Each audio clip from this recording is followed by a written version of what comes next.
자, 이번 영상은 이번은 사회문화 9 27학년 순수강 사회문화 9 한번 보도록 할게요. 문제통에서 역시 해당 글이 어떻게 구성이 되어 있고 어떤 내용으로 구성되어 있고 어떤 소재에 대해서 다루고 있고 한지 보도록 할게요. 1번 문제에서 좀 잡을 수 있는 게 뭐가 있을까? 뭐 반복해서 나오고 있는 키워드 정치라고 하는 게 키워드로 연결되어 그 선택 지문에 나와 있는 것 같아요. 그렇죠? 정치 분야의 글. 뭐 정치 분야의 글은 뭐 선거, 제도 뭐 이런 것들에 대해서 나올 때도 있고 정치 이론에 대해서 이렇게 설명이 될 때도 있는데 이번 문제 보면은 선택 지문 봤을 때 이 선택 지문의 첫 번째 부분, 처음 부분, 주어 부분 뭐 본다면 민주주의 사회, 로스와 바버, 밀, 페이트먼, 바버, 페이트먼은 그리고 서술어는 보았다, 보았다, 보았다가 다수 나오네요. 그렇죠? 그러면 결국은 이렇게 사람의 이름이 주어로 나오고 서술어에 보았다 나온다면 사람 이름은 비문학에서 학자라고 잡을 수가 있겠고 그 학자의 견해, 관점 그리고 어떤 특정한 학자의 견해, 관점이라기보다는 여러 학자의 견해, 관점이 해당 지문에 수록이 되어 있을 거라고 생각을 해볼 수가 있죠. 그렇죠? 그러면은 그렇게 여러 학자의 견해, 관점이 다수 수록이 되어 있다는 것은 견해 관점은 기본적으로 무엇에 대해서 어떠한 견해와 어떠한 관점을 가지고 있느냐잖아요. 그렇죠? 아까 첫 번째 문제에서 우리가 잡아봤던 그 정치 분야, 정치와 관련해서 이 여러 학자들은 어떠한 관점을 가지고 있을지 비교 대조해가면서 공통점, 차이점 파악해가면서 그렇게 나가야 되겠고 3번 문제는 기억에 대해 이해한 내용인데 역시 기억에 대해로 시작하는 그 선택 지문들이 다 루소는, 밀은, 페이트먼은, 바버는 역시 견해 관점이라고 하는 것이 해당 글의 본문에서 주로 이제 서술된 그런 내용들이라는 것을 예측하면서 그렇게 읽어 나갈 수가 있겠죠. 4번 문제는 보기 박스 시민 참여에 대해 회의적인 학자. 근데 이건 발문을 잘 보면 보기의 원기호 A 입장에서 윗글을 평가한 내용이야. 근데 그 보기에 제시되어 있는 A라고 제시되어 있는 게 시민 참여라고 하는 것에 대해서 회의적이다라고 하는 것은 의문을 갖는 거죠. 그리고 비판하는 거지, 그치? 그래서 회의적인 학자들 나왔어요. 그럼 보기 박스에서 설명할 건 이런 학자들의 견해 관점일 거야. 이런 학자들의 견해 관점에 따라 아까 우리 2, 3번 문제에서 잡아왔던 윗글에, 본문에, 지문에 수록된 다양한 학자들의 견해에 대해서 어떤 반응을 보일지 그 견해 간에 역시 비교, 대조를 하는 그런 문제라고 생각을 해볼 수가 있다는 거. 5번 문제는 보기 박스 A국이라고 하는 어떤 구체적인 나라 나왔어요. 그렇죠? 가상의 나라 나왔어. 이거 사례, 구체적인 사례에 적용하는 문제죠. 자, 그래서 우리가 문제를 먼저 보는다는 것은 비문학에서 문제를 먼저 본다는 것은 해당 글에 대한 어떤 독해 방향을 설정하는 거예요. 그렇죠? 그래서 해당 글이 어떠한 내용이 대략적으로 구성이 되어 있을지를 우리가 대략적으로 파악해 볼 수 있는 것이고 그에 따라서 그럼 이런 독해법에 따라서 읽어 나가야겠고 정보 처리를 이런 식으로 해야 되겠구나 라고 하는 걸 생각해 볼 수가 있다는 것이지. 그 정보 처리에 해당 지문의 정보 처리의 방향은 바로 무엇이다? 여러 견해 관점을 비교 대조하는 것이다. 그렇게 해서 1문단 들어가 보도록 할게요. 자, 기억 나왔네요. 처음부터. 이 기억에 대해서 여러 학자들이 어떠한 견해와 관점을 가지고 있는지 3번 문제에서 출제가 됐었어. 그쵸? 시민 참여라고 하는 것. 그래서 결국은 아까 말했다시피 학자들 견해가 주된 내용으로 수록이 된 것은 바로 그리고 여러 명의 학자였어요. 그쵸? A 학자는 이렇게 보았다. 이게 이제 견해 관점을 나타내는 것인데 견해 관점은 무엇에 대해서 그러한 견해와 관점을 가지고 있는가 였었죠. 그렇죠? 그래서 A 학자가 무엇에 대해서 시민 참여에 대해서 어쩌고 저쩌고 라고 생각했다. 이렇게 되는 거 잡아 나가야 되는 거죠. 그렇죠? 이 가장 핵심적인 정보라고 말할 수 있을 것 같아. 자, 시민 참여에 대한 긍정적인 관점은 고전적인 민주주의 이론가들을 중심으로 주창된 이래 1960년대에 이르러서는 참여민주주의 이론으로 발전하였다. 이런 식으로 나왔어요. 해당 문장에서 1문단은 굉장히 내가 힘줘서 굉장히 설명을 많이 하는 그런 부분이지 가장 비문화에서 가장 중요한 부분이라고 여기는 부분이 바로 1문단 글의 서두였어요. 그쵸? 처음 부분. 1문단의 첫 번째 문장에서 무엇에 대해서 얘기하고 있는 것 같아? 이게 어떤 시기 이후로 이 시기에 이르러서는 특정한 시기에 이르러서는 이것으로 잘못했다. 이것으로 발전하였다 이렇게 나오고 있는 거죠. 참여민주주의 이론으로 발전하였다는 얘기를 하고 있죠. 그렇죠? 그래서 이 참여민주주의 이론에 대해서 일단 얘기를 하고 있는 걸로 보여요. 왜냐면 결과적으로 이것으로 발전하였다 이렇게 된 거니까. 그렇지? 그러면 결국 이러한 관점이 이러한 이론으로 발전했기 때문에 이 둘은 같은 결을 가지고 있을 거예요. 그렇죠? 그래서 참여민주주의 이론은 이 참여라고 하는 것은 시민 참여라고 말할 수 있겠고 그것에 대해서 긍정적인 입장을 가지고 있는 이론가들이 학자들이 만들어낸 이론일 거예요. 자, 이들은 민주적인 사회 체제가 제대로 기능하기 위해서는 시민에게 일정한 시민적 자질이 요구된다고 보았다. 자, 이들은 보았다. 뭐예요? 견해 관점이지. 그럼 여기서 이들이라고 사람이라고 말할 수 있는 건 앞문장에서 이와 같은 지시어는 반드시 앞문장에서 잡아야 돼요. 바로 앞에서 잡아야 돼. 뭐라고 말할 수 있어? 누구라고 말할 수 있어? 이러한 이론을 가진, 이러한 견해를 가진 사람을 누구라고 말할 수 있어? 학자 누구 나왔어? 고전적인 민주주의 이론가들이라고 말할 수 있겠죠. 그렇죠? 민주적인 사회 체제가 제대로 기능하기 위해서는 자, 이런 표지어 나오면 그 뒤에는 뭐가 나올까요? 필요한 조건 나올 거예요. 시민에게 일정한 시민적 자질이 요구된다. 이게 필요하다라고 본 거예요. 시민에게 시민적 자질이 요구된다. 이러한 시민적 자질이 갖추어져 있어야 시민들에게 갖춰져 있어야 그들의 참여에 따른 민주적인 사회체제가 제대로 기능할 수 있다라고 하는 것이죠. 이러한 조건. 자, 이러한 자질에는 이러한 자질 나왔어. 바로 앞문장에서 이러한 자질 잡아야죠. 자질 잡아야지 시민적 자질이라고 말할 수 있겠죠.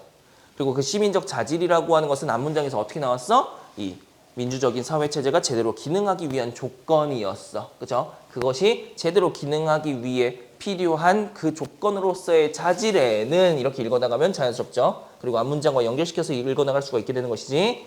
정치 문제에 관한 지식과 민주주의에 대한 신념 이런 것들이 갖추어져 있어야 한다. 이런 것들이 자질로서 갖추어져 있어야 한다라는 것이고 높은 수준의 시민적 자질, 이 지식도 높은 수준이라고 말할 수 있겠고 이 신념도 높은 수준이라고 말할 수 있겠죠.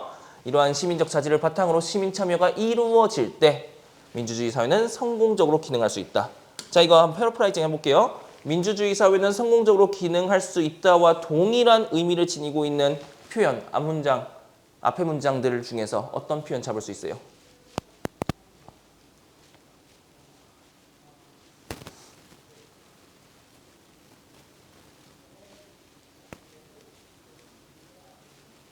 어디 나와 있어? 동일한 의미 지니고 있는 표현.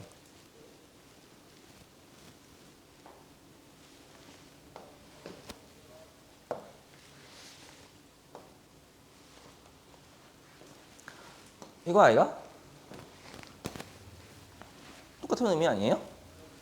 앞에서 이러한 결과를, 이러한 효과가 나오기 위해서는 이러한 조건이 필요하다. 그죠? 이거 효과죠? 높은 수준의 시민적 자질을 바탕으로 이루어지면 이러한 효과가 나온다. 뭐야? 똑같아요. 똑같은 문장이야, 사실 두 문장은. 이게 조건. 그 조건이 갖춰지면 이러한 효과가 나온다. 앞에서도 효과가 먼저 나왔고요. 그 효과에 따른 필요한 조건 나온 거예요. 근데 그 조건과 효과가 동일하죠. 그죠? 그죠? 자, 그래서 결국 지금 여기 첫 번째 부분, 이 첫 번째 슬라이드의 이 첫 번째 내용 같은 경우는 이제 시민 참여에 대한 긍정적인 관점, 고전적인 민주주의 이론가들의 관점을 제시했다고 말할 수가 있어요. 그죠? 그리고 그러한 시민 참여. 근데 시민 참여한다고 해서 무조건적으로 좋은 건 아니라는 거예요. 이 시민이 참여하는 시민이 이러한 높은 수준의 시민적 자질이 있어야 되는 것이고 그 자질에는 뭐 지식과 신념 이런 것들이 있는데 이런 높은 수준의 자질을 갖추고 그에 따라서 그러한 사람들이 그러한 자질을 갖추고 있는 이들이 시민 참여가 이루어지면 이러한 긍정적인 효과가 나오게 된다는 겁니다. 그래서 민주주의 사회에서 시민 참여에 관해 기본적인 가정을 제공한 대표적인 학자로는 고전적인 민주주의 이론가로 분류되는 루소와 밀이 있다. 자, 여기서부터 본격적으로 누구 나왔어요? 학자들 나오고 있는 거예요. 그리고 이 루소와 밀이라고 하는 학자는 지금 고전적인 민주주의 이론가로서 소개가 됐고요. 그렇죠? 그리고 이 시민 참여에 관해 기본적인 가정을 제공한 그러한 대표적인 학자로 소개가 되고 있어요. 그럼 그렇게 소개를 했으니까 얘네에 대한 상술의 내용은 당연히 뭐가 나와야 되겠어? 그 소개한 방향대로 서술이 나와야 되는 거예요. 얘네들 루소와 밀은 시민 참여에 관해 어떠한 기본적인 가정을 제공했을까 생각하면서 읽어나가야 돼요. 그죠? 그래서 아까도 말했다시피 시민 참여에 대한 가정을 제공했어. 시민 참여에 대한 루소, 밀의 견해 관점. 아까 이건 우리가 문제와 첫 번째 문단을 통해서 잡았었어요. 그렇죠? 자, 루소와 밀이 있는데 그중 루소에게 이렇게 루소에 한정지어서 서술되고 있어요. 그러면 둘이 같이 소개가 되긴 했지만 둘 간에 뭐가 존재하기 때문에 루소, 밀 각각 따로따로 설명을 할까? 둘 간에 차이점이 있기 때문이겠죠. 둘이 완전히 동일하다면, 둘이 완전히 그 이론이 두 학자의 이론이 완전히 동일하다면 굳이 따로따로 말할 이유가 없죠. 그렇죠? 밀에 대해서 설명할 때 어차피 루소에 대해서 설명했던 거 그냥 반복할 뿐일 테니까. 그렇죠? 그래서 루소에게 참여라고 하는 것은 시민 참여의 참여, 의사결정의 참여를 의미하였다. 자, 의사결정의 참여라고 하는 루소에게 있어서 참여의 정의가 되겠죠. 그리고 그 참여라고 하는 것은 의사결정. 의사결정이라고 하는 것은 어떻게 무엇을 어떻게 할 것인지 그 의사를 결정하는 거예요. 그렇죠? 루소에 따르면 견해 관점 잡을 수 있을 거야. 인간은 공동의 이익을 추구하는 일반 의지를 가지고 있으며 이건 루소의 인간에 대한 견해 관점이죠. 인간관이라고 보통 표현을 하지, 그치? 자, 인간이라고 하는 존재는 어떠한 존재다? 일반 의지를 가지고 있는 존재다.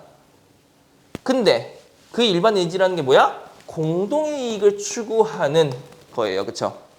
그래서 인간이라는 존재 자체가 인간이라고 하는 존재 자체가 공동의 이익을 추구하는 존재다라고 보는 것이고 그것이 루소의 인간관이고 이 일반 의지라고 하는 건 공동의 이익을 추구하는 것은 타인에 의해 다른 존재, 다른 사람에 의해 대표될 수 없기 때문에 그럼 오로지 누구에 의해서 대표될 수 있다는 거예요? 자기 자신. 그렇죠? 그렇기 때문에 인과 선거를 통하여 선출된 의원이 시민들의 의사를 뜻을 대표하는 대의제 하에서의 시민은 단지 그저 의회의 구성원에 대한 선거가 이루어지는 동안만 자유로울 뿐이다 이렇게 나왔어요. 자, 그러한 특정 기간 동안만 자유로울 뿐이다. 이거 뉘앙스. 긍정적인 뉘앙스야, 부정적인 뉘앙스야? 부정적인 뉘앙스죠. 그러면 부정적 관점을 드러낸 거예요. 누구의? 루소의 부정적 관점. 아까 말했죠. 관점이라고 하는 것은 무엇에 대해 어떠한 관점을 가지고 있는가. 여기서 이 부정적 관점이라고 하는 것은 루소가 무엇에 대해서 부정적인 관점을 드러내고 있다고 말할 수가 있을까? 누가 이러한 기간의 동안만 자유로워? 시민이, 그치? 시민이 특정한 기간 동안만 자유로워. 시민은 자유로운 존재여야 하는데 시민은 이러한 특정 기간에만 자유로워질 수밖에 없어. 이러한 부정적인 관점이라고 하는 것은 어떠한 경우의 시민인 거야? 대의제 하에서의 시민인 거예요. 대의제라고 하는 것은 이 대자가 대신하다 할 때 그 대자예요. 시민이 직접 자신의 의사, 자신의 뜻을 드러내는 것이 아니라 일반적으로 의회의 구성원, 국회 구성원, 국회의원이죠. 그러니까 사실 우리나라도 대의제라고 하는 것을 간접민주주의를 지금 채택하고 있죠. 어떠한 사회에 우리 국가의 우리 나라의 무언가를 결정함에 있어서 일반적으로 대다수의 안건들은 그 국회에 앉아있는 300여 명의 국회의원들의 표결로 결정이 돼요. 그리고 그 국회의원들의 결정이 결국 우리나라 전체의 결정을 그들의 투표를 통해서 표결을 통해서 국회의원들의 표결을 통해서 이루어질 수 있는 이유는 뭐야? 정당화되는 이유는 뭐야? 우리 손으로 국회의원을 뽑았으니까. 그 의회 구성원을 뽑았으니까. 결국 국회의원들은 한 자연인 개인이 아니라 이건 약간 배경지식으로 놔두세요. 한 개인이 아니라 기관이에요, 일종의. 그래서 우리 국민들을 대표하는 기관인 거야, 한 명 한 명이. 그래서 아까 앞에서 이 일반 의지라고 하는 거, 공동의 이익을 추구하는 그러한 의지를 지닌 존재가 인간, 시민인데 개개인의 인간인데 이 일반 의지라고 하는 건 타인에 의해 대표될 수가 없어. 아무리 의회 구성원이라고 할지라도, 아무리 국회의원이라고 할지라도 이 일반 의지라고 하는 것은 그들에 의해서 대표될 수가 없어. 근데 선거를 통해서 선출된 의원이 시민의 의사를 대표하는 그 대의제 하에서는, 이러한 정치 제도를 취하고 있는 그러한 나라에서는, 정치 체제에서는 시민은 그저 자신의 의지에 따라서, 자신의 자유에 따라서 의사결정을 하는 건 언제로 한정된다는 거예요? 이 선거를 내 손으로 국회의원을 뽑는다라고 하는 건, 내 손으로 나의 뜻대로 결정한다라고 하는 그 자유는 이 선거가 이루어지는 기간 동안만 자유로울 수 있다는 거예요. 선거가 이루어지고 나서 의회 구성원들이 구성이 되면 이들의 결정에 따라서 의사결정이 되는 것이지, 시민이 직접 자신의 일반 의지가 대표자가 되는 게 안 되죠. 그렇죠? 그래서 지금 이 루소가 부정적 관점을 취하고 있는 건 바로 다름 아닌 무엇에 대한 부정적 관점을 취하고 있는 거예요? 이 대의제라고 하는 정치 체제, 제도에 대해서 부정적인 관점을 취하고 있는 거예요. 그리고 그 이유라고 말할 수가 있겠고. 오케이? 그래서 일반 의지라고 하는 게 타인에 의해서 대표될 수 없다라고 하는 게 이 사람의, 이 루소라고 하는 학자의 기본적인 전제, 바탕이기 때문에, 그렇기 때문에 이 대의제는 특정 기간 동안에만 의사결정을 시민이 직접 할 수 있는 그 특정 기간, 선거라고 하는 특정 기간에만 자유로울 뿐이고, 그 이후에는 자유롭지 못하게 된다. 자신의 그 일반 의지라고 하는 것을 자유롭게 마음껏 펼치지 못하게 된다라고 하는 걸 말하고 있던 거예요. 그러면 앞에서 부정적인 관점을 취했다, 부정적인 관점을 드러냈다, 서술이 됐어요. 문제 제기를 했다고 말할 수 있겠지. 따라서라고 하는 건 그 다음에 나오는 내용으로서 이것은, 이 대의제는 이러한 문제가 있다고 보았기 때문에 뭐가 나와야겠어? 대안이 나와야 되겠죠. 다른 정치체제가 나와야 될 거예요. 그리고 그 정치체제는, 그 문제를 해결하는 대안은 앞 내용과 그 문제가 있다라고 제기했던 그것과 같아야 돼, 달라야 돼? 달라야죠. 같으면은 똑같은 문제가 발생하는 것이고 똑같은 한계가 드러나는 거잖아, 그렇지? 그래서 어떤 점에서 다를 것이냐. 근데 그 어떤 점이냐라고 하는 걸 우리가 어떤 포인트로 잡아나갈 수가 있어? 루소가 제시하는 그 대안은 적어도 시민이 자유로운 존재가 될 수 있다는 거예요. 아까 앞에서 대의제라고 하는 것에 대해서 부정적인 관점을 취했던 것이 바로 특정 기간에만 자유로울 수밖에 없는, 자유로울 뿐이라는 그 점에서 그 대의제를 비판했고 부정적 관점을 취했으니까. 그죠? 그래서 뒤에 나오는 새로운 다른 정치체제는 시민들이 자신의 일반 의지를 마음껏 자유롭게 펼칠 수 있는 어떤 그런 정치체제가 될 거예요. 가볼게. 루소는 일반 의지와 조화를 이루려는 시민 각자의 의사, 그것을 실현하기 위해 대의제 하에서의 제한된 참여가 아니라, 이거는 일단 이제 루소에게 있어서는 부정적인 거예요. 이거 아니야, 이거 아니어야 돼, 이게 아니라 이거여야 돼, 이렇게 되는 거죠. 참여에 의한 직접 민주주의를 주장하였다. 이것은 뭐다? 바로 일반 의지, 인간이라면 지니고 있는 그 일반 의지와 조화를 이루려는 각자의 의사, 그것을 실현하기 위해서는 직접 참여를 해야 된다, 시민이. 그래야 자신의 일반 의지와 조화를 이루는 그 각자의 의사를 실현할 수가 있게 되는 것이고, 의사를 결정할 수가 있게 되는 것이고, 참여가 그 매개가 될 수가 있다는 거예요. 그래서 아까 대의제라고 하는 것은 결국 제한된 참여예요. 일부에만 참여하는 거지. 그러니까 선거를 통해서 자신의 의사를 그렇게 드러내는 것, 그건 제한된 참여죠. 그렇죠? 그 이후에는 다 국회의원들이 알아서 하는 거니까, 의회 구성원들이. 자, 그래서 이 직접민주주의와 반대되는 표현이 바로 간접민주주의가 되는 것이고, 그 간접민주주의가 뭐가 되는 거예요? 대신 의사를 결정하는 대의제가 되는 거예요. 그렇죠? 그래서 직접민주주의 주장. 시민 참여의 교육적 기능이 중요하다고 본 루소는, 자, 시민 참여라고 하는 것은 뭐가 있다? 교육적 기능이 있다는 거예요. 어떤 대상에게 교육적 기능이 있다라고 하는 것은 그것을 통해서 뭔가 교육을 시킬 수 있다는 것이죠. 그죠? 본 루소는 참여 과정에서 이렇게 직접 참여하는 거겠지. 그 참여의 방향이라고 하는 거 생각해 봤을 때 직접 참여하는 거겠어. 참여 과정에서 책임 있고 개별적인 사회적, 정치적 행동이 개발될 수 있는 사회가 이상적인 사회이며, 이러한 교육의 과정을 통해 개별 시민들은 자신들이 공동체에 속해 있다는 느낌을 더욱 받게 돼요. 공공영역, 사적 영역 사이의 갈등을 느끼지 않게 될 것이라고 보았다. 아따, 문장 길어요. 그쵸? 그래서 여기서부터 하나의 문장인데, 그쵸? 잘 봐야 돼. 일단 교육적 기능이 중요하다고 본 루소고요. 사회적, 정치적 행동이 개발될 수 있는 사회라고 했어요. 참여 과정에서. 아까 참여라고 하는 게 교육적 기능이 있다고 했으니까 그럼 결국 참여를 통해서 나타나는 그 교육적 기능이라고 하는 건 참여가 지니고 있는 교육적 기능이라고 하는 건 뭐야? 뭐 책임 있고 개별적인 사회적 정치적 행동이라고 하는 것을 개발시킬 수 있는 그 각자의 그것을 개발시킬 수 있는 것이 바로 교육적 기능이고 그러한 교육적 기능이 많이 발생하게 된다면 그 사회는 이상적인 사회라고 말할 수가 있겠죠. 그리고 이러한 교육의 과정, 그래서 앞에서 그 과정이 교육의 과정이라고 말할 수 있겠고 개별 시민들은 자신들이 공동체에 속해 있다는 느낌을 더욱 받게 된다.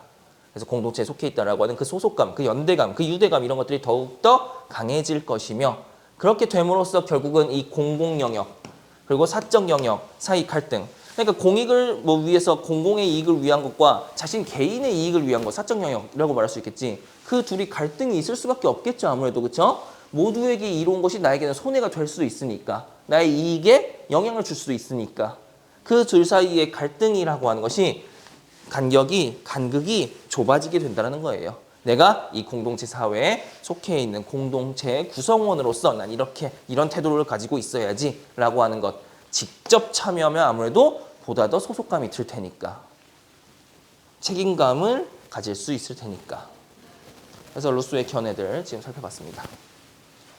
한 편 표지가 나왔고 지금까지 쭉 루소에 대한 이야기 하다가 한 편 다음에 밀 얘기할 거예요.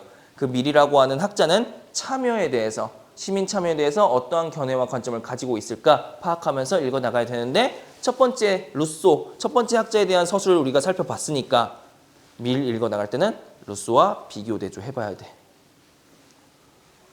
계속해서 앞선 정보들을 계속해서 기억해가면서 읽어나가야 돼요. 모든 시민이 국가의 의사를 최종적으로 결정하는 권력인 주권에 대해 발언할 수 있는 힘을 가질 뿐 아니라 이러한 힘 당연히 가지고 거기에 더해서 적어도 약간의 공적 기능을 담당함으로써 누가? 시민이 직접 담당함으로써 통치에 실제로 참여할 수 있는 것이 가장 좋은 통치 형태로 보았다라고 해서 역시 밀의 견해 관점이에요. 어떠한 통치 형태가 가장 좋은 형태냐? 발언할 수 있는 주권에 대해서 발언할 수 있는 힘 플러스 적어도 약간의 공적 기능을 담당하는 것. 그래서 결과적으로는 통치에 실제로 참여할 수 있는 것. 그것이 가장 베스트다라고 본 겁니다.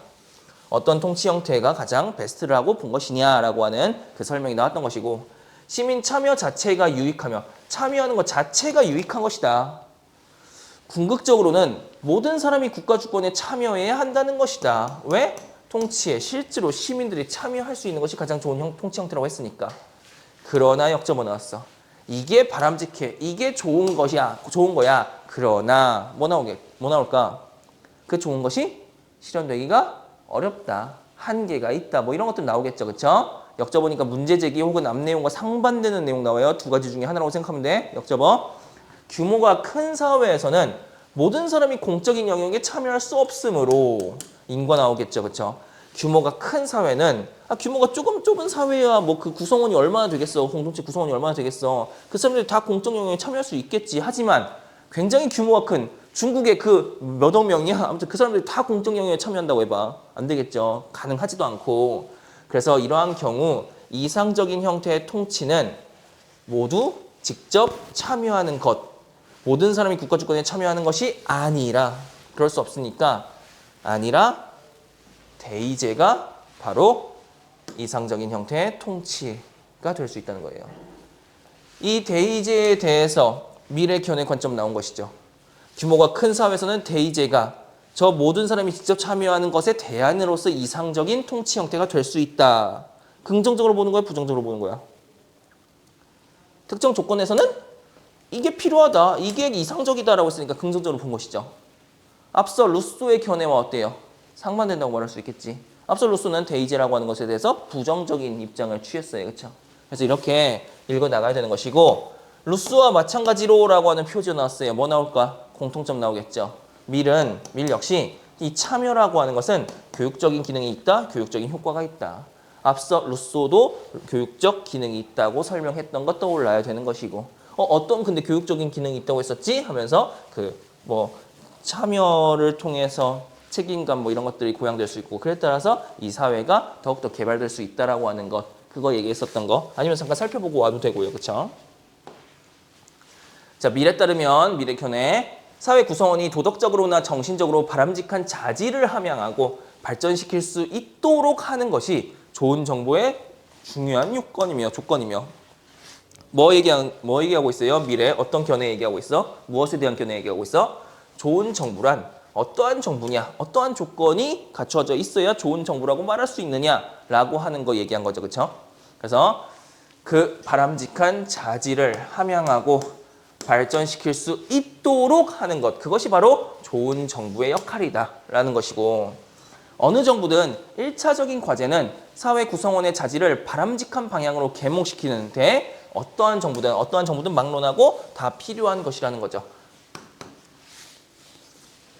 그래서 역시 이 사회 구성원이 시민이 바람직한 자질을 갖춰야 한다라고 하는 게 기본적으로 전제가 되어 있는 거예요. 그렇죠? 아까 로스와 마찬가지라고 말할 수 있을 것 같아.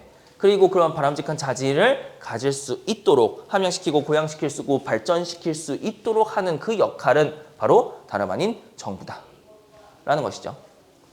자, 그리고 바람직한 이거 시민적 자질이라고 보는 게 좋을 것 같아요. 오탈자 같아.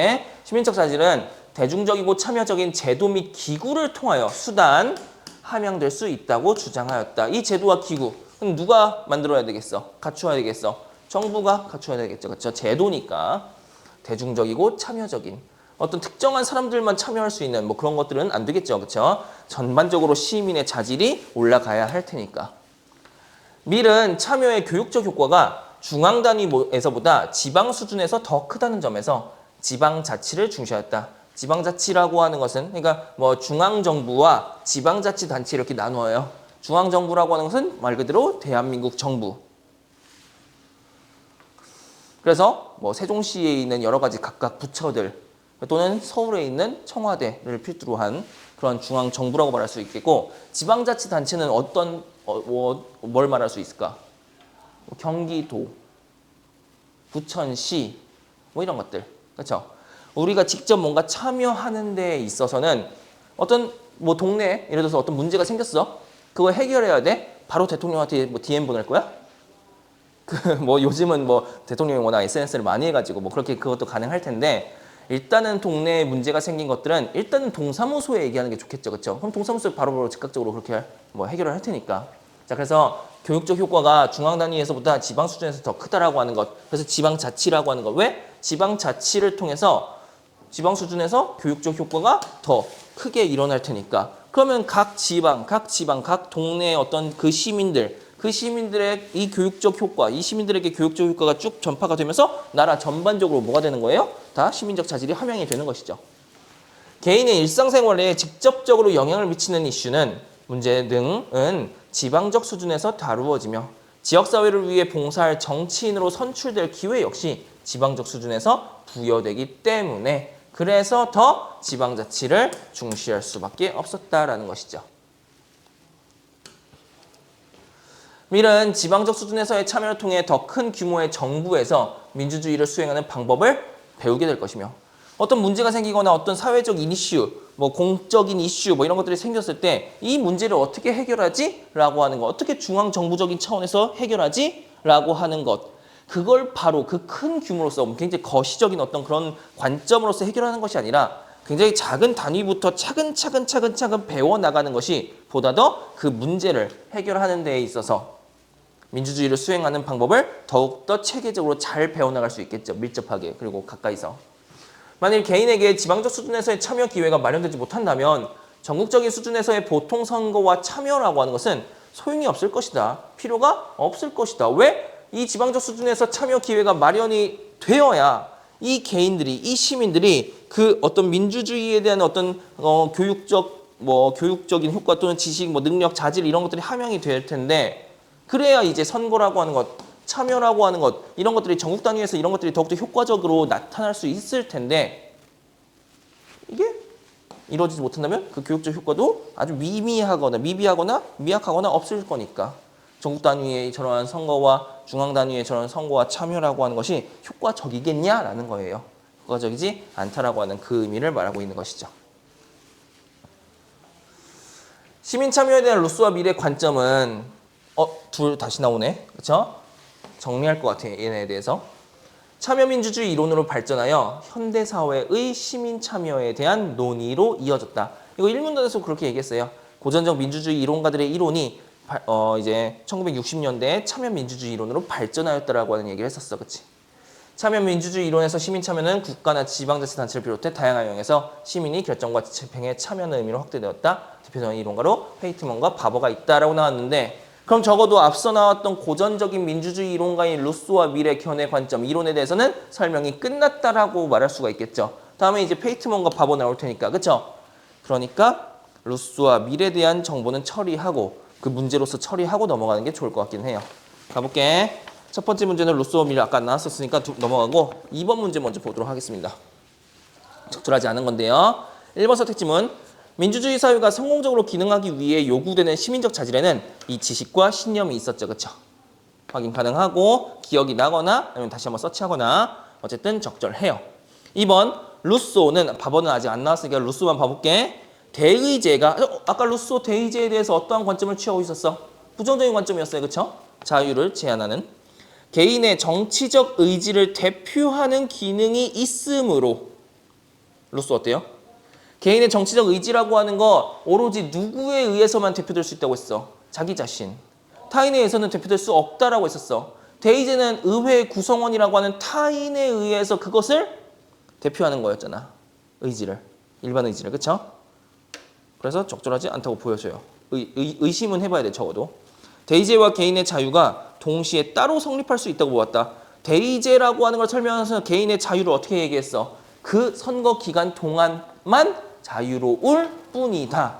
동시에 양립한다라고 하는 표현은 그 표현과 적절하지 않아 보여요. 그렇죠? 어울리지 않아 보여요. 그래서 2번이 실제로 답이기도 해요. 3번 밀은 좋은 정부, 좋은 정부의 조건 아까 나왔었어. 그 자질을 함양시킬 수 있는 제도와 기구를 갖출 수 있는 그러한 것이 좋은 정부의 조건이었는데 대중적이고 참여적인 제도 및 기구를 통해 시민의 자질을 바람직한 방향으로 계몽시켜야 한다. 그게 필요한 조건이었죠. 그렇죠? 4번과 5번은 페이트먼과 바버에 대한 설명이 나왔기 때문에 이거는 이따가 볼 건데 2번은 적어도 후보. 3번 문제 가볼게요. 기억에 대해 이해한 내용. 기억은 시민 참여였어. 1번 기억에 대해 루소는 시민 참여의 교육적 효과로 개별 시민들이 공적 영역과 사적 영역이 갈등 관계에 있음을 인식하게 된다. 공적 영역과 사적 영역이 이렇게 다르구나. 아니죠. 오히려 그 간극을 좁힘으로써 조화를 이루게 되는 것이기 때문에 갈등을 줄이는 것이기 때문에 이 둘 사이에 갈등이 존재하네? 라고 하는 것은 갈등을 눈에 띄게 향상시키거나 또는 갈등을 인식할 수 있게끔 만든다는 것인데 그것은 그 갈등을 없앤다라고 하는 표현과 어울리지 않죠. 1번 그래서 적절하지 않죠. 2번 기억에 대해 밀은 시민의 일상생활에 직접적으로 영향을 미치는 사안에 시민이 참여하는 것이 교육적 효과가 크다고 보았다. 그렇죠? 그래서 지방자치라고 하는 것을 강조했고요. 3번 기억에 대해 밀은 선거를 통해 선출된 정치인이 아닌 시민이 직접 제도 및 기구에 참여할 때만 참여의 교육적 효과가 있다고 보았다. 즉 선거를 통해 선출된 정치인에 의해서 이루어지는 그것, 그 참여 이거 대의제인데 대의제는 규모가 큰 사회에서는 그 대안이 될 수 있다고 했어요. 밀은 루소와 달리 대의제에 대해서 그렇게 부정적인 입장을 취하고 있는 사람이 아니야. 근데 3번은 그냥 간단하게 말하면 밀은 대의제가 졸라 싫어 말하고 있죠. 적절하지 않죠. 그러니까 그 기본적인 관점, 그 기본적인 방향, 무엇에 대해서 어떠한 관점을 가지고 있냐, 긍정적이냐, 부정적이냐 라고 하는 것만 일단 잡아도 선택지문이 다소 꼬아서 나왔다고 하더라도 그게 선택지문이 결국 미리 대의제에 대해서 긍정적으로 생각하느냐, 부정적으로 생각하느냐만 잡힌다면 충분히 해결할 수가 있다는 거예요. 오케이? 기본적인 관점이라고 하는 게 그래서 그 중에 왜 그 기본적인 관점이 바탕이 되어 그 위에서 자신의 이론을 쌓아나가는 거니까. 4번, 5번도 역시 페이트먼과 바버니까 넘어가도록 하고요. 뒤에 문제들은 나머지 내용 본 다음에 보도록 하겠습니다. 자, 그래서 여기서부터 다시 볼게. 루소와 밀의 관점이 이제 1960년대에 참여민주주의 이론으로 발전했어요. 현대사회. 그러니까 앞에서 말했던 루소와 밀이라고 하는 사람들이 살던 사회랑은 분명히 다양한 면에서 다를 거야. 현대사회는. 뭐 사상도 다를 거고요. 세계관도 다를 거고. 그치? 참여민주주의 이론에서 시민참여는 국가, 지방자치단체를 비롯해 다양한 영역에서 아까 앞에서 국가, 중앙단위, 지방자치, 지방단위로 약간 그렇게 설명이 나왔었는데 거기에 플러스 알파 다양한 영역에서 시민이 결정과 집행에 참여한다. 그리고 아까 앞에서 루소와 밀은 참여라고 하는 걸 의사결정에 의 참여라고 했었어요. 그렇죠? 근데 결정도 하고 그것을 뭐 하는 거, 실제로 집행하는 것, 여기 이 집행에도 참여한다는 의미로 그래서 확대되었다는 표현이 사용된 거야. 그래서 영역도 확대되었고 참여의 범위도 확대됐다고 말할 수가 있어요. 그래서 페이트먼과 바버가 있다. 얘네 좀 볼게요. 페이트먼은 현대사회에서 삶의 다양한 영역으로부터 표출되는 집단적 불만, 소외감 이런 것들을 해소하는 방안이 뭐다? 참여라고 보고. 그러니까 그 사회 내에서 우리 어떤 특정 집단이 있어. 이 집단이 이 현대사회에 존재하는 어떤 다양한 제도와 법과 뭐 이런 것들 때문에 뭔가 소외받는다는 듯한 느낌. 우리는 책임을 받지 못한다라고 하는 느낌이 있고 그 불만이라고 하는 것이 표출이 될 거야. 그 표출되는 불만, 소외감 이런 것들을 해소할 수 있는 것. 그래, 의사결정. 우리 국가 단위의 우리 국가가 어떻게 앞으로 뭐 이 운영해 나갈 것인지 그 특성을 가지고 있는 집단 너희들도 참여해. 그럼 그 참여를 한다는 것은 마음껏 자신들의 목소리를 낼 수 있고 우리 집단은 이러한 특성이 있습니다. 우리 집단은 이런 것들이 불편합니다. 라고 하는 것들을 그들이 의사결정과 집행을 하는데 참여를 함으로써 해결될 수 있게 되는 것이죠. 그렇죠? 그래서 대표적으로 뭐 요즘 많이 나오는 게 뭐 장애인, 뭐 성소수자, 막 이런 것들 약간 이런 문제들이 약간 그런 것들이 있죠. 그래서 이러한 것들은 이들을 참여시키는 것. 그리고 참여라고 하는 것을 주로 선거에의 투표, 선거에서의 투표로 제한하여 이해하는 대의제 민주주의의 한계를 지적하였다. 대의제 민주주의에서는 시민의 참여라고 하는 것을 무엇에 한정지어서 설명하고 한정지어서 바라본다? 선거에서의 투표. 시민들이 우리도 참여하게 해달라 대의제 민주주의에서. 그럼 뭐라고 해? 야 니네 참여하고 있잖아. 무슨 참여를 한다고 우리가? 니네 선거하잖아. 니네 선거할 때 투표하잖아. 그거면 됐지. 대의제니까 의회 구성원들 뽑으면 우리가 알아서 할게. 약간 이렇게 된다는 거예요. 그래서 그런 점으로서 그렇게 부정적으로 지적을 하는 거야. 그 한계를. 페이트먼에 따르면 대의제는 모든 사람이 최대한의 참여를 할 수 있는 제도가 아니야. 실제로 참여는 선거에서의 투표로만 이루어지는 것이 아니라 이것까지 포함시켜야 된다. 이것까지 참여라고 여길 줄 알아야 한다. 생각해야 된다. 고려해야 된다라는 거예요. 개인의 삶의 궤적 속에서 항상 존재하는 일종의 과정이다. 선거에서의 투표만 참여인 것이 아니다. 우리가 일상을 살아가면서 지금 내가 이렇게 수업을 하고 있는 것, 이렇게 수업을 듣고 있는 것, 이런 것들 각각의 삶의 궤적이죠. 과정이지. 그 과정 속에서 우리는 늘 뭘 하고 있는 것이다? 참여를 하고 있는 거예요. 나는 이제 학생들을 잘 가르쳐서 학생들이 좋은 능력을 가지게 되어서 자질을 함양하게 되어서 앞으로 사회에 나가서 여러 가지 각자의 역할과 기능을 하는 것. 그것이 결국 우리나라를 위한 것들이니까 뭐 이런 것들. 학생들도 수업을 잘 들어서 뭐 자질이 함양이 되어서 각자가 가지고 있는 어떤 그 능력들이 함양이 되어서 나중에 사회에 나가서 여러 가지 이 사회에 이바지하고 자신의 삶을 살아가는 것. 그것들이 다 넓게 보아서 이런 넓은 개념으로서 참여는 그렇게 바라봐야 한다라고 보는 게 페이트먼의 입장, 관점. 참여 주체인 시민이 직장, 학교, 행정, 환경 등 다양한 영역에서 굉장히 삶의 궤적이라고 하는 건 개인의 삶의 궤적이라고 하는 건 굉장히 다양하죠. 그렇죠? 그 다양한 영역에서 민주주의를 생활화하고 민주적 문화를 확산시키기 위해서 노력하는 것. 그것이 바로 진정한 참여 민주주의인 것이다. 확립되는 것이다. 선거를 통해서 선거의 투표를 통해서 참여를 한다. 우리나라는 굉장히 시민들의 참여가 잘 이루어지고 있는 것이다. 참여 민주주의가 확립되었다. 그렇게 말할 수가 없다라는 거예요. 참여란 그런 게 아니니까. 그것에 국한해서 말할 수 있는 게 아니니까. 그것만이 참여가 아니니까. 확립하고 지속시켜 나갈 수 있는 그러한 기제라고 주장을 한 것이죠. 참여가 체제의 안정성을 위협할 수 있다라고 하는 반론에 대해 자, 이 반론은 누구의 견해에 대한 반론이에요? 반박하는 거야? 페이트먼의 견해에 대해서 이러한 반박을 하는 거예요. 반론을 하는 거야. 참여?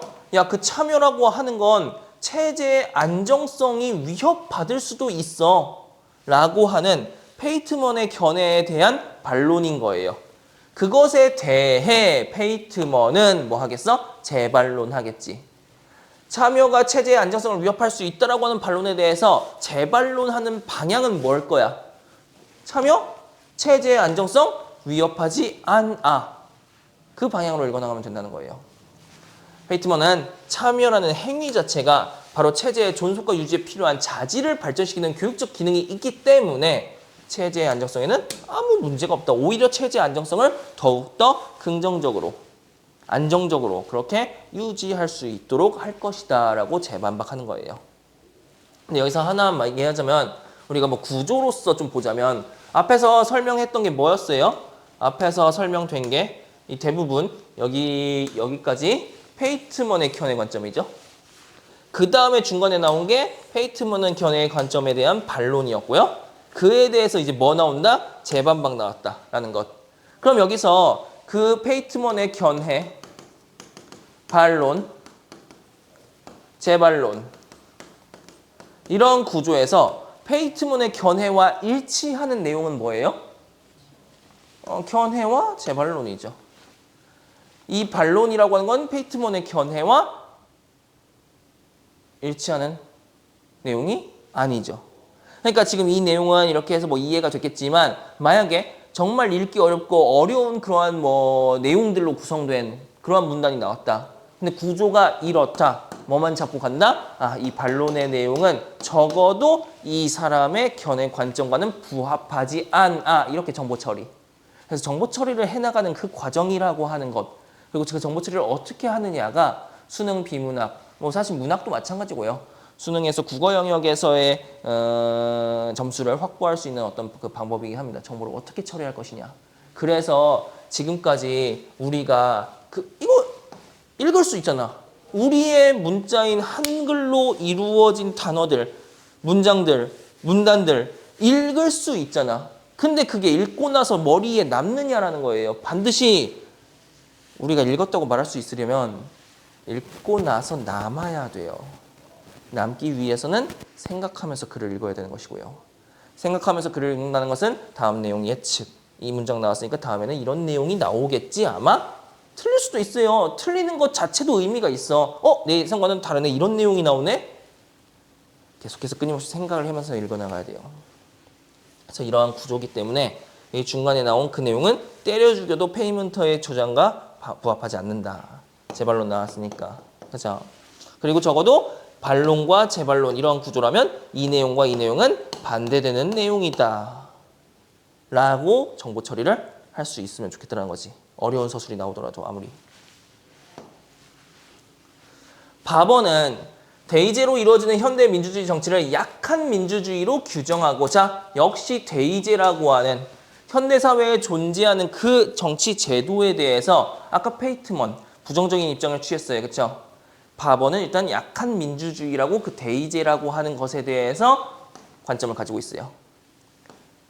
대의제는 시민 개개인의 정치적 의지를 위임한다. 누구한테 맡긴다? 그 의회 구성원들에게. 그죠? 그런 점에서 개인의 자유와 양립할 수 없다고 봤다. 그 의지, 정치적 의지를 자신이 자유롭게 그렇게 펼치고 해나가야 될 텐데 그것을 위임한다는 점에서 개인의 자유를 결국은 그들에게 맡기는 것이기 때문에 양립할 수가 없다고 본 것이죠.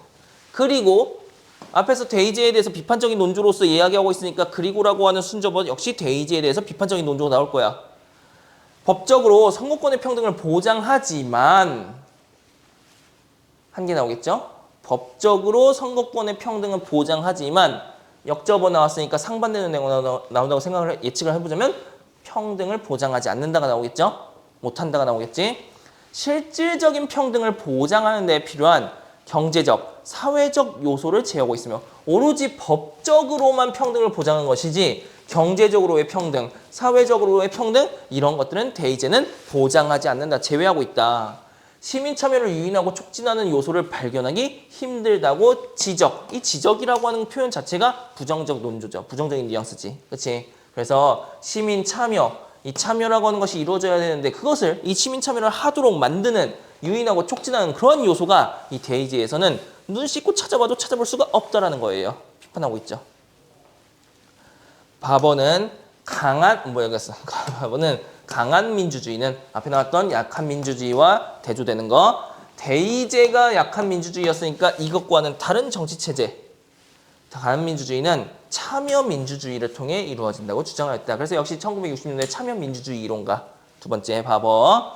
바버에 따르면 참여민주주의는 시민 교육으로 굳건해지며 강해지며 더욱더 단단해지며 민주시민적 태도와 다양한 참여 제도를 통해 공동의 목표를 추구하고 상호작용을 하는 시민의 정치 공동체에 의존한다. 이 문장 잘 볼게요. 자, 뭐가 의존하는 거예요? 서술어 의존한다예요? 주어가 뭐예요?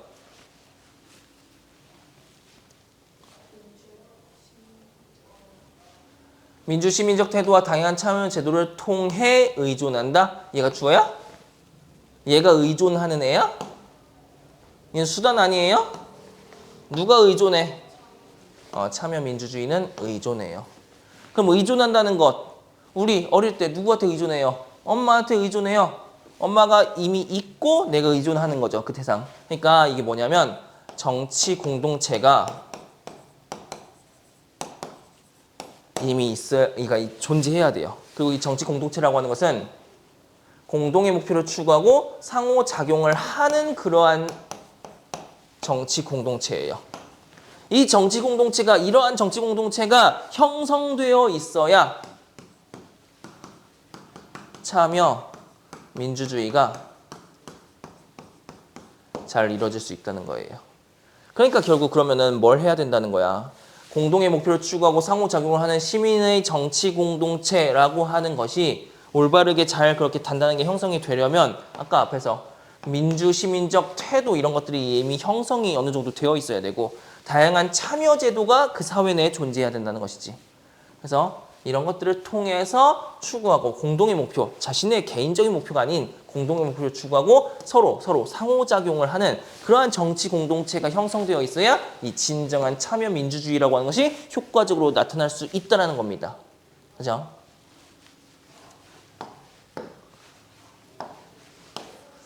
한편 바버는 참여민주주의가 개인들의 자치 능력을 무한히 신뢰한다는 비현실적인 가정에 기초한 것은 아니라고 강조하였다. 자, 바버 참여민주주의 주장했던 사람이에요. 그죠? 근데 자신이 이 참여민주주의를 해야 돼. 대의제 말고 참여민주주의가 강한 민주주의야. 참여민주주의가 짱이야. 라고 말하는데 근거로 삼고 있는 것이 이러한 가정이 아니라는 거예요. 내가 개인들의 자치 능력을 무한히 신뢰해서 참여민주주의, 개인들의 참여가 필수적인, 개인들의 참여가 이루어져야 하는 그러한 참여주의, 민주주의를 내가 이러한 이유로 주장하는 게 아니야. 난 개인들의 자치 능력을 무한히 신뢰하지 않아. 개인들은 오히려 부족해. 그러니까 누군가는 바보에 대해서 이런 비판을 할 수 있다는 거죠. 야, 그건 개인들의 자치 능력을 너무 믿는 거 아니야? 그래서 그 개인들이 직접 참여하는 그 참여 민주주의가 옳다라고 말하는 거 아니야? 근데 개인들의 자치 능력을 그렇게 신뢰할 수가 있어? 그렇게 믿을 수가 있어? 나 그렇게 안 믿는데? 라고 대답을 한다는 거예요, 바보는. 오케이? 그리고 그건 애초에 비현실적인 가정인 거예요. 어떻게 개인들의 그 자치 능력, 스스로 통치하는 그 능력을 어떻게 무한히 신뢰할 수 있겠어? 다 부족한 사람들, 능력도 부족하고 자질도 부족할 수 있는데 난 그러한 이유로, 그러한 이론적 바탕 위에서 참여 민주주의를 주장하는 게 아니야. 다른 이유가 있어. 다른 이론적 바탕 위에서 나는 참여 민주주의가 옳다고 보는 사람이야. 그거 나와야 될 거야.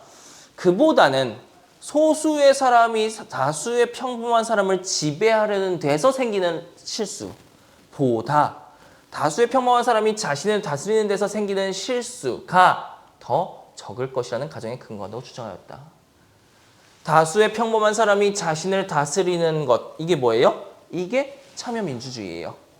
근데 참여민주주의를 함으로써 생기게 되는 부정적인 어떤 효과랄지 악영향, 역효과라든지 이런 게 소수의 사람들이 다수의 평범한 사람들을 통치하려는 데서 생기게 되는 역기능, 역효과보다 훨씬 적기 때문에 이 편이 그보다는 낮기 때문에 그래서 나는 참여민주주의가 옳다고 보는 거야.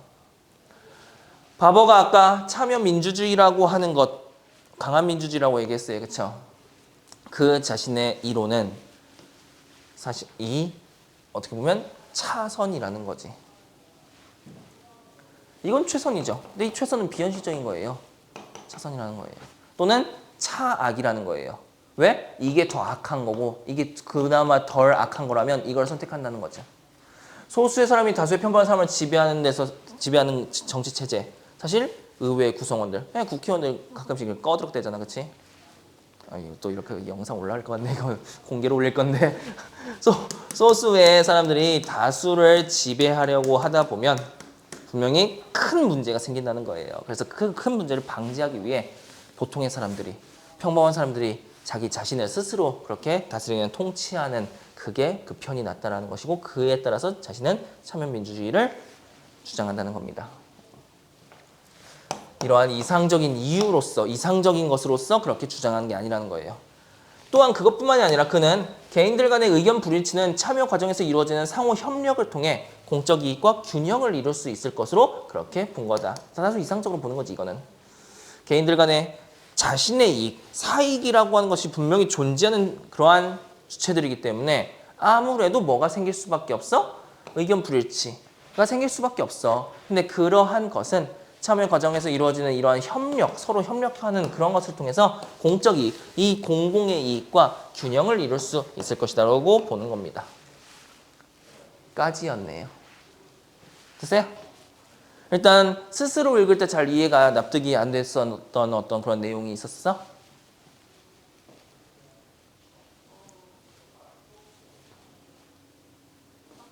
딱히 없었어? 잘 이해가 되던 지문이었어? 근데 뭐 이렇게 읽었어야 되는구나, 아 사실은 저런 내용이었구나 라고 하는 것들은 어느 정도는 조금이라도 있었을 것 같은데 그것들 것까지 다 가지고 가야 돼요. 그죠? 1번 문제 가볼게요. 미클에 대한 설명은 가장 적절한 건데 본문의 내용 크게 보자면 루소, 밀, 그리고 페이트먼, 그리고 파버 이렇게 나왔어요. 그쵸? 근데 얘네가 각각 고전적인 민주주의 이론가들, 그리고 1960년대 현대사회의 그 참여 민주주의 이론가들이었어요. 그쵸? 정치적 갈등에 대한 진단을 바탕으로 해결책을 모색하고 있다. 이거 맞으려면 일단 뭐가 나왔어야 돼? 정치적 갈등이 나왔어야 돼. 그 갈등의 어떤 구체적인 양상이라든지 이런 것들이 딱히 나오진 않았죠. 그쵸? 여러 정치 행위의 비교를 통해 그 현대적 의의를 드러내고 있다. 루소, 밀, 페이트먼, 파버 얘네들의 정치, 구체적인 정치 행위 안 나왔다는 거예요. 그렇죠? 그래서 얘네들의 학자들의 견해 관점, 일단 이게 포인트긴 해요. 선택지문에 적어도 이 견해 관점이라고 하는 걸로 치환 가능하거나 또는 저 단어가 나오는 선택지문이 윗글에 대한 설명, 즉 내용 전개 방식이랄까? 내용을 어떤 내용들을 전개했는가라고 하는 걸 설명하는 데 가장 적절한 선택지문이라고 말할 수 있겠죠. 정치 이론의 발전 과정을 역사적 사건과 관련지어 역사 사건, 구체적인 사건은 안 나왔고요. 특정 정치 행위에 대한 학자들의 견해를 통시적으로 살펴보고 있다. 이게 답이라고 말할 수 있겠는데 특정 정치 행위라고 하는 것은 참여라고 말할 수 있을 것 같아요. 그 참여에 대한 이 학자들, 다양한 학자들의 견해를 통시적, 통시적이 뭐예요? 알아요? 선택지문에 많이 나와요. 비문학 선택지문에. 시대를 관통하는 거야. 즉 시대의 흐름에 따라, 시간의 흐름에 따라서 전개를 했다면 통시적이라고 말할 수가 있어요. 그래서 자주 나와요. 통시적. 그래서 고전과 1960년대 현대이기 때문에 통시적이라고 말할 수가 있는 거예요. 그래서 4번이 답이 됩니다. 통시적과 반대되는 표현, 사실 이 반대되는 표현은 잘 나오진 않는데 공시적이라고 표현되는 그 표현이 있어요. 자, 그래서 같은 시대 내에서, 특정한 시대 내에서 특정한 시대 내에서 서로 다른 학자의 견해 관점을 그렇게 드러냈다면 공시적이라고 말할 수 있어요. 오케이? 5번 정치행위를 설명한 학자들의 견해. 학자들의 견해 나왔다. 이거 답이 아니에요? 근데 그 견해의 각각의 장단점에 대해서는 얘기하지 않았죠. 그렇죠? 이거 아까 우리 답은 어느 정도 2번 선택지문 후보였는데 한번 확인해 볼게. 자, 바버는 대의제가 개인의 정치적 의지를 대표하는 기능이 있으므로 대의제와 개인의 자유가 동시에 따로 성립할 수 있다고 보았다? 양립할 수 있다고 보았다? 아니죠. 양립할 수 없다고 봤어요. 그래서 2번이 적절하지 않은 거 픽스가 되는 거네요. 근데 페이트먼과 바버에 대한 선택지문도 한번 봐볼게. 페이트먼과 바버는 시민 참여가 국가나 지방자치단체를 비롯해 다양한 영역에서 이루어질 수 있다. 이거 아까 그 확대라고 하는 표현 사용됐던 그 부분이에요. 그리고 페이트먼은 진정한 참여민주주의를 위해서는 개인의 삶의 궤적 속에서 민주주의 생활화, 민주적 문화를 확산시키기 위해서 노력해야 한다. 그래서 그 개인의 삶의 궤적이라고 하는 것, 일상생활 속에서라고 하는 것, 단순히 선거에서의 투표만이 아니라. 3번 문제는 후보가 아까 있었었나? 뭐였죠? 2번 미래 관점으로서 적절한 거, 그쵸? 한번 확인해 볼게요. 왜 얘네들 적절하지 않은지. 페이트먼은 시민 참여라는 행위에 대한 이해가 선행되어야 시민 참여가 교육적 효과를 거둘 수 있다고 보았다. 자, 시민 참여가 교육적 효과를 거둘 수 있는 조건으로서 시민 참여라고 하는 행위에 대한 이해가 먼저 이루어져야 한다는 걸 얘기하고 있는데 4번이 적절하지 않은 것에 대한 근거는 어디서 잡아볼 수 있을까요? 페이트먼의 견해와 다른 점으로서.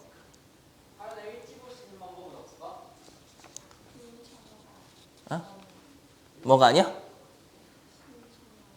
시민 참여가 받는 거? 시민 참여의 교육적 효과가 뭐야? 그 행위에 대해서, 그 시민 참여라고 하는 행위에 대해서 이해를 할 수 있게끔 만드는 것이죠. 그렇죠? 그래서 그 참여가 어떠한 행위인지를 이 시민 참여의 교육적 효과가 곧 그것에 대한 이해를 돕는 것이다. 이해를 하게끔 만드는 것이다. 이렇게 되는 거니까 지금 선후관계가 바뀌었다고 말할 수가 있을 것 같아요. 그렇죠? 기억에 대해 바버는 시민들이 서로 다른 목표를 추구할 때 참여를 통한 민주주의가 강화된다고 보았다. 아니 각각 지들의 목표를 추구하면 이게 다 아사리판 되겠지요. 그렇죠? 그래서 상호 협력 이런 것들이 이루어져야 한다는 것. 자, 보기의 A의 입장 보면 시민 참여에 대해 회의적인 학자예요. 기본적으로 이 보기 박스의 내용들은 앞서 나왔던 루소, 밀, 페이트먼, 바버의 견해에 대해서 비판하는 그런 내용일 거예요. 시민들의 시민적 자질이 부족하기 때문에 인과 시민 참여는 활성화되기 어려우며 시민 참여는 잘 이루어지지 못해. 자질이 부족해. 이 시민들이 참여할 만한 자질이 갖춰지지 못해. 그래서 어려워. 오히려 사회의 안정을 했죠. 개나 소나 다 공적 그 영역에 들어와가지고 목소리 내고 막 지랄하면 다 이제 난리 난다는 거예요. 공익을 저해할 우려가 크다고 주장하는 거죠. 그래서 시민참여에 대해서 회의적인 학자들인 거예요. 또한 산업화 및 도시화의 진전에 따른 사회의 복잡화 및 조직 규모의 확대와 같은 20세기 이후의 사회 변화를 고려하면 자, 어떠한 사회 변화라는 거야? 졸라게 복잡한 사회 변화가 이루어졌다는 거예요. 이렇게 복잡한 사회 변화가 이루어진 상황 속에서 시민들 그 복잡화된 뭔가 정교화된 그런 것들에 대해서 이 시민들이 과연 자질이 갖춰졌을까? 참여하는데 안 된다는 거예요. 선거에서의 투표를 제외한 다른 형태의 시민 참여는 제한되는 것이 바람직해. 시민들 너무 참여시키려고 하면 난리나 탈나. 제1차 세계대전 후 세워진 독일 최초의 민주공화국인 바이마르 공화국. 자, 이 바이마르 공화국이 세워진 것. 지금 그 역사적 사건, 역사적 사례를 뭐 하는 걸까? 인용하는 거예요. 근거로 삼는 거야. 자, 이 공화국은 어떻게 세워졌어요? 민주공화국으로 세워졌어요. 근데 전체주의 체제로 전환된 경험에서 볼 수 있듯이 시민 참여는 민주주의 사회의 존립을 위협할 수 있다. 민주공화국이었어. 근데 이 민주공화국, 이 바이마르 공화국, 시민들이 뭔가 직접 참여하는 그러한 참여 민주주의를 채택했었나 봐. 그랬더니 뭘로 변해버렸다? 전체주의 체제로 변해버렸다. 그래서 전체주의 국가가 돼버렸고 그 전체주의 국가, 히틀러가 권력을 가진 그 전체주의 국가 결국 뭘 일으키게 되었어? 제2차 세계대전을 일으키게 되었고 아주 독일이 엄청나게 큰 피해를 보는 상황으로 그 독일이라고 하는 국가 결국은 그 국가의 시민들에게 엄청나게 피해를 주는 그러한 상황으로 이어지게 되었죠. 시민 참여가 시민적 자질을 향상하는 데 도움이 되는 교육적 효과가 있다는 주장, 그 앞서 나왔던 참여 민주주의 이론가들의 그러한 주장은 실증적 근거, 실제 증명 가능한 근거가 없는 그러한 가정에 불과하다. 아니 참여하면은 그 참여가 교육적 효과 덕분에 시민의 자질이 함양된다고? 근거가 뭐야? 실제로 증명 가능한 거 뭐야? 실제로 증명 가능한 사례라도 갖고 와봐. 없잖아. 그거 그냥 가정에 불과해. 그냥 이상적인 가정에 불과해. 라고 그렇게 비판적인 논조로서 시민 참여에 대해서 회의적인 입장을 드러내는 글이 보기박스였습니다. 돼요? 띄워놓고 선택 지문 가볼게요. 1번 사회의 복잡함 및 조직 규모의 확대와 같은 사회의 변화를 고려하면 A의 입장에서 윗글평가야. 참여에 의한 직접 민주주의가 필요하다고 본 로스의 주장은 현대 사회에 적용되기 어렵다. 왜? 루소는 고전적 민주주의 이론가였으니까. 그래서 그때랑 달라 사회가 훨씬 더 복잡하고 정교해지고 세밀해졌고 그래서 그렇게 변했어. 이번 독일 최초의 민주공화국인 바이마르 공화국이 전체주의 체제로 전환된 사례를 통해 시민 참여가 체제의 안정성을 위협하지 않는다는 페이트먼의 주장은 반박될 수 있다. 아니 체제의 안정성, 체제가 전환돼 버렸잖아. 이렇게 안 좋은 방향으로. 페이트먼이 체제의 안정성을 유지하는 데 전혀 문제가 없다고 얘기했지만 이 사례는 그것을 반박할 수가 있는 재반론에 대해서 페이트먼의 재반론에 대해서 재반론할 수 있는 근거라고 말할 수 있겠죠. 3번 시민 참여가 활성화되기 어렵기 때문에 공동의 목표를 추구하고 상호작용을 하는 시민의 정치 공동체에 의존하는 약한 민주주의가 필요하다는 바버의 주장은 이루어지기 어렵다. 자, 이거 정답이에요. 적절하지 않은 정답이에요. 왜 적절하지 않아요? 바버가 약한 민주주의가 필요하다고 했다. 아니, 그게 필요한 거라면 그걸 오히려 긍정적인 표현을 해가지고 강한 민주주의라고 했겠지. 그렇죠? 이렇게 약한 민주주의라고 표현한 것은 분명 바버의 주장과 일치하지 않아요. 그렇죠? 사실 이거는 뭐 보기버스를 안 읽었더라도 3번 선택지문을 만약에 읽었다면 바버가 이런 주장을 했나? 그래서 답을 고를 수 있는 그런 선택지문이긴 했죠. 4번 시민적 자질을 향상하는 데 시민 참여가 도움이 된다는 주장은 실질적 근거가 없기 때문에 바람직한 시민적 자질은 시민 참여를 통해 길러질 수 있다는 미래의 주장은 가정에 불과하다고 보기박스의 A는 비판할 수 있겠고, 시민적 자질이 부족한 사람들이 사회의 안정을 해쳐 공익을 저해할 위험이 있다는 점에서 참여를 통해 삶의 다양한 영역으로부터 표출되는 집단적 불만, 소외감 해소할 수 있다는 페이트먼의 주장은 받아들이기 어렵다고 역시 비판할 수 있겠죠. 오히려 공익을 해칠 수 있다. 자질이 부족하면. 마지막 문제 보기박스 적용. A국은 선거권의 평등을 보장하는 민주적인 선거가 이루어지고 있다. 그래서 선거권의 평등이라고 하는 거, 민주적인 선거가 이루어지고 있다는 거, 그리고 이건 법적 평등이라고 그 개념이 일단 떠오르긴 해요. 그래서 뭔가 실질적인 평등, 경제적, 사회적 이런 것들은 뭐 이루어지지 않는다라고 하는 것들이 나왔었던. B씨는 자신이 사는 땡땡구 땡땡동의 하천 오염 문제를 해결하기 위해 주민자치위원회 대표 자격으로 최근 선거에서 비례대표로 당선된 국회의원을 찾아가 면담했다라고 해서 선거에 의해서 의회 구성원으로서 이렇게 구성된 국회의원이 된 사람을 찾아가서 면담을 하는, 참여를 하는 그러한 행위를 일단 하고 있어요. B씨가. 적절하지 않은 건데요. 3번 먼저 봐볼게. 페이트먼은 A국의 국회의원 선거나 B씨의 국회의원 면담은 체제의 존속과 유지에 필요한 자질을 발전시키는 기능이 없다? 왜? 참여인데 왜 그걸 발전시키는 기능이 없다고 보겠어? 그래서 적절하지 않죠. 참여는 페이트먼은 긍정적으로 바라본 것이고 이런 교육적 효과, 기능이 있다고 본 것이니까 자질을 발전시키는. 1번에 루소는 A국의 선거를 통해 뽑힌 국회의원 B씨가 가지고 있는 일반 의지를 대표할 수 없다. 대의제 비판. 밀은 A국의 국회의원을 뽑는 선거보다 B씨의 주민자치위원으로서의 활동이 시민 참여의 교육적 효과가 더 크다고 보겠다. 중앙 단위가 아니라 지방 단위가 더 교육적 효과가 크다. 4번 바버는 A국에서 이루어지는 민주적인 선거는 실질적인 평등을 보장하는 데 한계가 있다. 왜? 법적인 거에 불과하니까. 경제적, 사회적은 아니니까. 5번 바버는 A국의 국회의원의 의정 활동에서 생기는 실수보다 다수 시민의 자치에서 생기는 실수가 더 적다고 보겠고, 그래서 나는 참여 민주주의를 주장해. 이렇게 됐던 것이죠. 해당 지문은 전형적인 학자들의 견해 관점이 나열된 내용이 본문에 그렇게 수록이 됐던 것으로서, 그렇게 구성된 지문으로서 그 비교 대조를 끊임없이 해가면서 무엇에 관해서 어떤 견해와 관점을 가지고 있는가라고 하는 것, 참여라고 하는 것에 대해서 어떤 견해와 관점을 가지고 있는가를 주된 메인 내용으로서, 메인 관점 내용으로서 제시를 하면서 동시에 현대사회에 존재하는 대의제에 대해서는, 그 참여민주주의와 다소 반대라고 말할 수 있는 그 대의제에 대해서는 어떤 태도를 지니고 있는가를 약간 부수적인 내용으로서 그렇게 구성했던 지문이었습니다. 그렇죠?